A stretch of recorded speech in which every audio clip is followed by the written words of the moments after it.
कोशिश कर रहे हैं, कोशिश करते रहेंगे, कोशिश कर रहे हैं, कोशिश करते रहेंगे, जब तक जीतेंगे नहीं तब तक लड़ते रहेंगे। कोशिश कर रहे हैं, कोशिश करते रहेंगे, जब तक जीतेंगे नहीं तब तक लड़ते रहेंगे।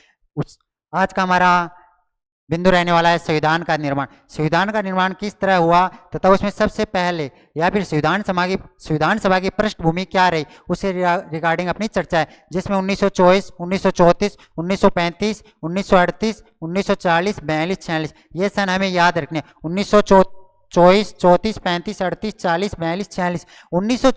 1924 में स्वराज पार्टी द्वारा संविधान सभा का विचार लिया गया। 1924 में स्वराज पार्टी, जब 1924 में स्वराज पार्टी संविधान सभा का विचार लेकर आए तो 1924 के बाद 10 साल 1934 में वामपंथी नेता एम एन रॉय द्वारा व्यक्तिगत स्तर पर संविधान सभा के निर्माण की बात कही। वहीं हम बात करें 1934 के बाद 1935 में भारतीय राष्ट्रीय कांग्रेस आधिकारिक आधार पर इसकी मांग की थी 24, 34, 35।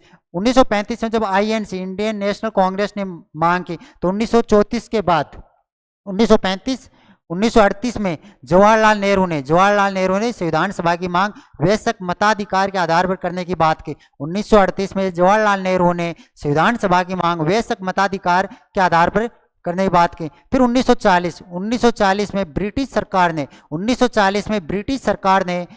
संविधान सभा की मांग को स्वीकार कर लिया था। 1940 में ब्रिटिश सरकार ने संविधान सभा की मांग को स्वीकार कर लिया था तथा 1940 में अगस्त प्रस्ताव आया। 1940 में अगस्त प्रस्ताव। वहीं 1942 में क्रिप्स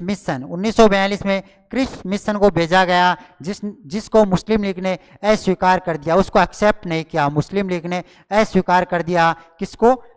क्रिप्स मिशन 1942। लास्ट में 1946 में कैबिनेट मिशन आया। 1946 में कैबिनेट मिशन आया जिसमें 3 सदस्य थे तथा कैबिनेट मिशन को सभी दलों ने स्वीकार किया। कैबिनेट मिशन के आधार पर ही भारत की संविधान सभा का गठन किया, जिसके कैबिनेट मिशन ने विभिन्न प्रावधान या उसके कुछ नियम थे उनको आधार बनाकर भारत की संविधान सभा का गठन किया गया था, जिसकी चर्चा हम आगे कक्षाओं में करेंगे। Thank you.